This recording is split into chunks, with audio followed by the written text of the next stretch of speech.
So already நிறைய வீடியோஸில் சொன்னது தான்.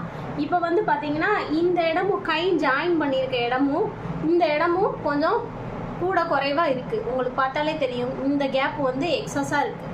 ஸோ இந்த எக்ஸஸை எப்படி சரி பண்ணணும்னு பார்த்தீங்கன்னா, நிறைய பேர் என்ன செய்வாங்க, இங்கனக்குள்ளே சின்னதாக மடித்து வைப்பாங்க. இந்த இடத்துல மடிப்பாங்க, இல்லை இந்த இடத்துல இந்த மாதிரி ஒரு சின்ன ஒரு மார்க் பண்ணி அதுலேருந்து இப்படி வச்சு இது பண்ணுவாங்க. ஸோ இது வந்து கையோட அகலத்தை பாதிக்கும், இல்லை வேறு மாதிரி பாதிக்கும். ஸோ நம்ம என்ன பண்ணுறோம்னா, இந்த கேப் இருக்குது பார்த்தீங்களா, அதாவது ஃப்ரண்ட் பார்ட்டோட இந்த இடத்துல இங்கனக்குள்ளே ஒரு டாட் 4 இன்ச்சுக்கு பிடிச்சிட்டிங்கன்னா ஸோ அது வந்து ஈஸியாக இருக்கும், தெரியாத மாதிரியும் இருக்கும், கப் ஷேப்பும் இன்னும் கொஞ்சம் நல்லா இருக்க மாதிரி இருக்கும், கப் ஷேப்பும் உங்களுக்கு டேமேஜ் ஆகாது, அது மாதிரி டிஃப்ரென்ஷியேட்டும் ரொம்ப கம்மியாது. உங்களுக்கு பார்த்தாலே தெரியும். இப்போ இந்த இது போட்டதுக்கப்புறம் இந்த அளவுக்கு நம்ம வந்து ஸ்டிச் பண்ணிடுவோம், இது விசிபிள் ஆகாது.